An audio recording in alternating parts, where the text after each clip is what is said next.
The Lost Sonic CD level, R2, has been one of the greatest mysteries inside the Sonic community for years at this point. But what do we really know about this level? What are some of the most credible theories out there? Today I will take you in a journey, where we will discover everything known so far about the lost level, R2. If you have seen my Sonic CD iceberg, you might know that R2 is a scrapped level. As for why it was cut, we have no confirmation of why did it happen. People often say that it was cut due to quality standards, referencing an interview with developer of the Windows version of Sonic CD, Jim Trethewey. However, I believe that this is not true. I think the reason for why the level was cut is simply because of memory reasons. The developers probably did not have enough memory on the disk for the entire game, so they had to cut content in order to make it fit into the disk. This is backed up by the fact that we are almost certain that the music, art, and sprites for the stage were finished before the level itself was cut. For example, we know that the song Little Planet that plays in the DA Garden is a remnant from R2. It was confirmed by one of the game developers, Mazin, on Twitter. He also confirmed it being the present version of the stage music, contrary to what I believed until that point was the good future music. Some time ago I also asked him on his Twitter page if he could describe me what the background for R2 looked like, at which he replied that he won't do it, probably because he legally cannot make those level informations public. But with that response he also confirmed the existence of at least one background for the zone, which means that the zone art was probably finished, or at least very far into development when the level was still in the game. We also know that the bad future version of the music, which was intended to be for R2, was composed. This is confirmed because in the 1993 music album, Sonic Remix, which features different remixed versions of Sonic CD themes, there is a song called Techno Power Mix. This song is essentially a remix of every bad future theme in the game, but there is a twist, because between Palm Tree Panic and Collision Chaos there is a remixed version of the song Little Planet with a bad future vibe that plays, and considering that the song remixes song by zone order, it is extremely likely that what we hear there is what remains of R2's bad future theme. Take a listen yourself.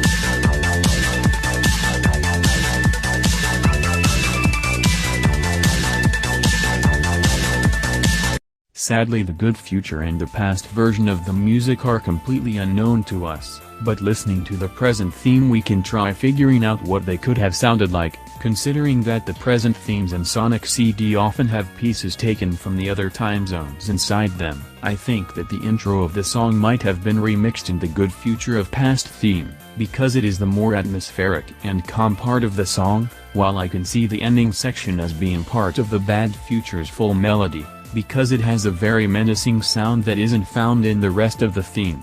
Moving on to the zone design, I have a very accurate interpretation of what the zone could have looked like. For example, it would have probably been located inside of a spruce forest, because, as the sprites for the zone enemies reveal, there is an enemy robot called Antlion which is also a real insect, that can be mainly found in northern forests in the real world. And fun fact, I discovered that Antlions dig holes in the ground as a trap for other insects. Yep, the same holes that Sonic avoids in the ending cutscene section that shows R2. We also know that Amy was supposed to make an apparition in R2. This development paper shows that she was supposed to enter the level and fall into one of the sinkholes, which we know were probably the level's main gimmick, while the aqueduct-like structures found in the Rainbow Waterfalls concept art might have been part of the background itself, contrary to the common belief that they are actual platforms you could interact with in the game. So, the background might have been something similar to this,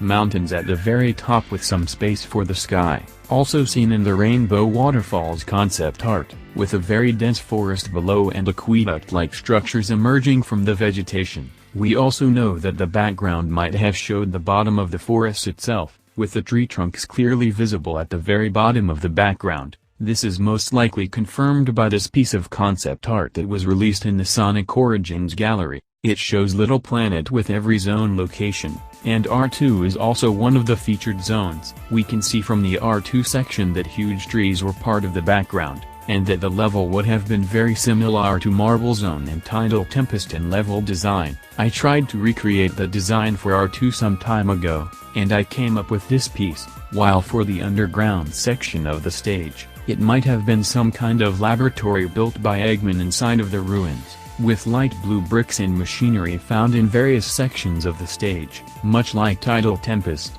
the underground section would have been filled with weird traps, like electric fans that would make Sonic float in the air temporarily before possibly stopping. Spikes would have replaced Marble Zone's lava, and springs would have taken Sonic from one floor to another. People also talk a lot about the name of the zone.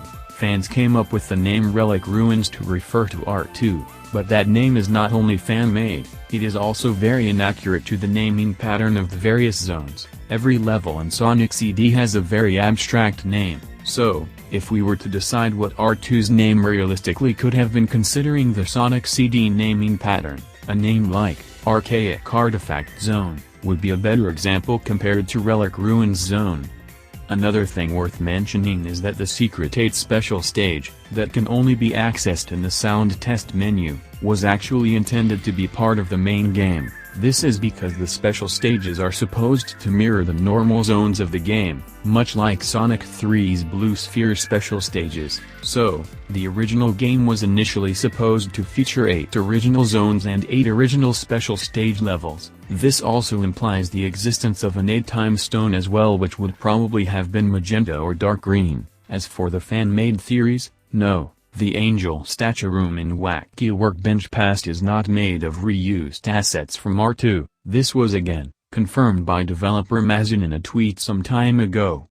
Another theory, that I personally created before further informations came out with the release of Sonic Origins, was that R2 was heavily inspired by the scenery of the movie Castle in the Sky, which was very influential in Japan at the time of Sonic CD's development. You can see what I mean in the graphic on the screen. I did also cite the floating green plant and the Little Planet map being the possible location for the cut R2 level. I hope that with this video I gave a better idea of what R2 really was intended to be, but the question remains, why doesn't Sega release more information about this level? How can we try to make Sega release more info about this mysterious level? One thing that I suggest would be to try get in contact with powerful people at Sega or in the Sonic team, people who might know information about this level, or try to find a developer who worked on the game willing to give out more information. We can for example send a letter to Sega, or leave a comment under their Twitter account asking politely to release more information about the level. I think the reason they haven't released more is because they think that nobody would care. Let's try to get our voices heard by them in a positive way. Maybe, just maybe we can make the difference. Thanks for watching.